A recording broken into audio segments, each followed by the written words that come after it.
Marcos Jr. and Martin Romualdez are the principal conspirators and they are also the mastermind.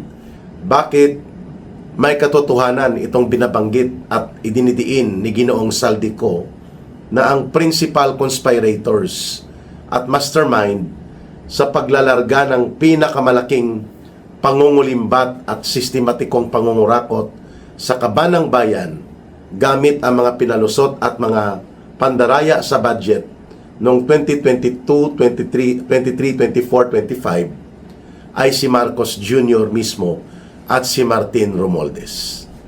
Una, let us take the closer perspective sa kung ano ba talaga ang role o naging papel ni Ginoong Saldico pagdating sa sindikato ng pagpapatupad ng pandarambong. Si Saldico po was personally handpicked by Martin Romualdez and recommended to Marcos nang umupo na po ang administrasyon nila Marcos at Romualdez noong June 2022, June 30. At magbubuo na ng organisasyon ng kanyang gobyerno. Sapagkat si Saldico po at si Martin Romualdez ay mayroon ng pinagsamahan sa Kongreso at alam ni Martin Romualdez ang kapasidad ni Saldico pagdating po sa ganitong uri ng mga gawain.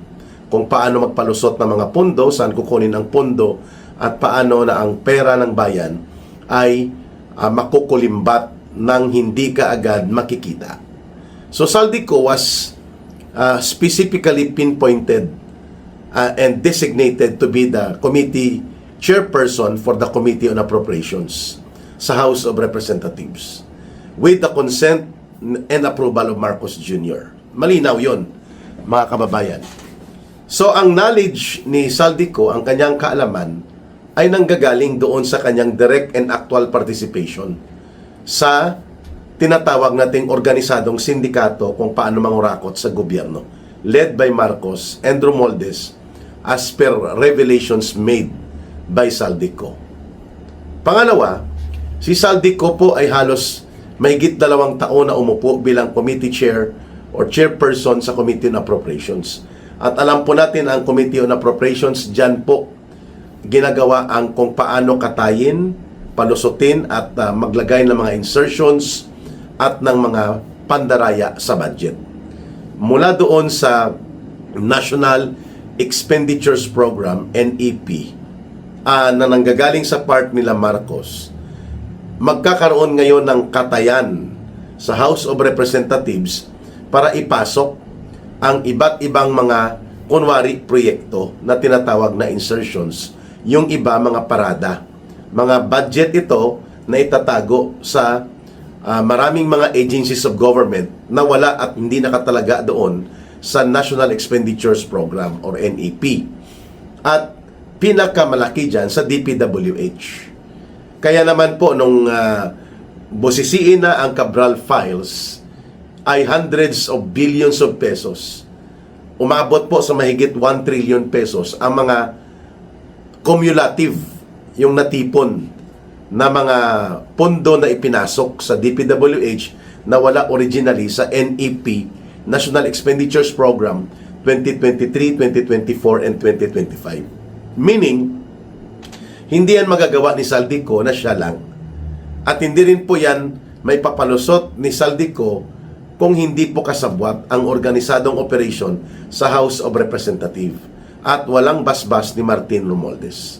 At itong ginagawa ni Martin Romualdez, hindi rin po yan mangyayari kung hindi po yan consulted kay Marcos Jr. Sapagkat babalik yan kay Marcos Jr. ang anumang produkto ng budget cycle na ito sa House of Representatives at sa Senado, babalik yan kay Marcos Jr. Siya ang magpipirma ng tinatawag na General Appropriations Act. Mula sa National Budget Bill, magiging National Appropriations Act or General Appropriations Act. So makikita at malalaman ni Marcos kung may mga nawala o isiningit, sapagkat hindi naman po 10 piso ang mga isinisingit dyan, hundreds of billions of pesos. So dyan pa lang makikita na natin, mga kababayan, na ang pattern and circumstances of conspiracy ay nagsisimula kay Marcos, papunta kay Romualdez at ang kanilang principal executor, ang grupo nila Saldico, na pinamumunuan siyempre ni Saldico bilang team leader or chief executor ni Martin Romualdez at nila Marcos, which yun nga ang binubunyag ni Saldico sa kanya mga video revelations. Take for example, itong 176 billion pesos na mga infra projects na ipinarking sa DPWH noong 2024, mga kababayan.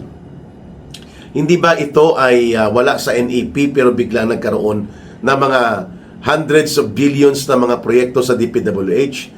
Kung hindi po yan alam at hindi pinayagan ni Marcos, hindi pwedeng lulusot yan.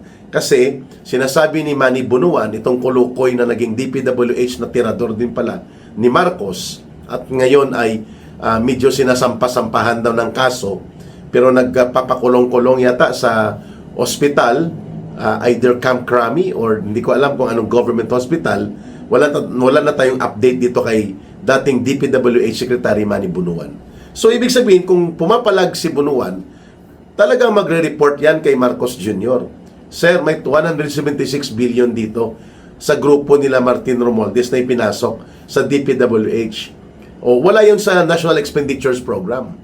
At ang magpapatupad nun, sila Romualdez. Siyempre, mayroon din sila Marcos doon. At yan ay automatic 25% kay Marcos din, mga kababayan. 1/4, yun ang sabi ni Saldico. 25% kay Marcos yan. So kung 176 billion ang pinasok nila Martin Romualdez, for example, sa isang item or sa ilang items na itinago nila at ipinarada sa DPWH, magkano ang 1/4 po niyan, mga kababayan? So, i-divide mo yan, kulang-kulang po yan sa mga 40 billion din or sumahigit 40 billion din ang kay Marcos dyan. At alam na ni Martin Romualdez at nila Saldico paano yan ipartida. So kung may 40 or 45 billion dyan na para yan kay Marcos Jr., ang mag-implement niyan DPWH, automatic po ang cash advance niyan kay Marcos is 10.5 or 11 billion. Yan ang computation ni Ginong Saldico. Bahala na kayo dyan sa iba, basta out of the 176 billion na isiningit at in-insert, ang 11 billion or more or less 11 billion, cash advance yan para kay Marcos Jr. Kaya nakakalusot ang insertions kasi kung totoo na hindi alam ni Marcos Jr.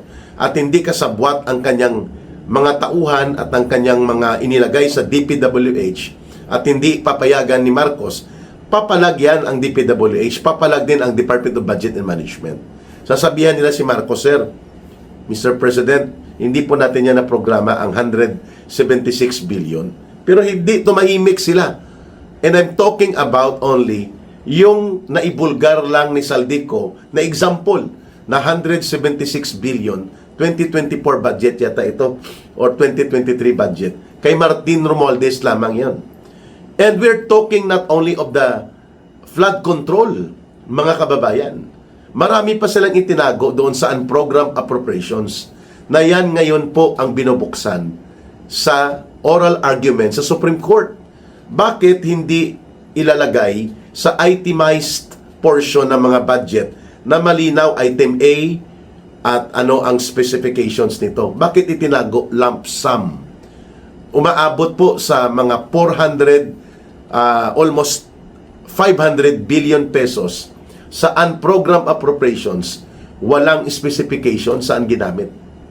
Pero inamin na yan ni Marcos na dyan kinukuha ang mga sinasabi niyang flood control projects dahil hindi daw niya alam na yan ay pinagnanakawan.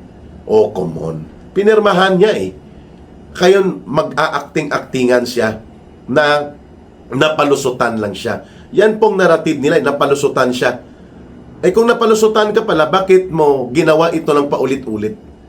Nang mula 2023, 2024, 2025 budget. At saka pa gumalaw si Marcos para kunwari i-isolate niya ang sarili niya at nagkukunwari siyang mag-iimbestiga siya nang pumutok ang maraming mga pagbabaha na bumiktima ng libu-libong mga kababayan natin. at napatunayan na yung sinasabi nilang 5,000 plus flood control projects ay wala talaga palang mga proyekto. Kung mayroon man ay substandard at karamihan ghost. Paulit-ulit na pinupunduhan pero walang proyekto, hindi natatapos. At saan yun kinukuha? Ay ibinulgar po yan sa House of Representatives mismo na doon yun hinuhugot sa unprogrammed appropriations. And let us not forget na ang unprogrammed appropriations, mga kababayan, ang nagpaparelease po niyan with approval of finality ay Presidente. And on the list of the unprogrammed appropriations, more than 4,000 flood control projects na unprogrammed naka-charge from 2023, 2024, 2025, pinarelease ni Marcos ng pondo. Ngayon sasabihin niya na hindi niya alam kung paano nangyari ang ganitong uri ng dambuhalang iskandalo ng sistematikong pangungulimbat at pangungurakot. Marcos Jr. and Martin Romualdez are the principal conspirators and they are also the mastermind.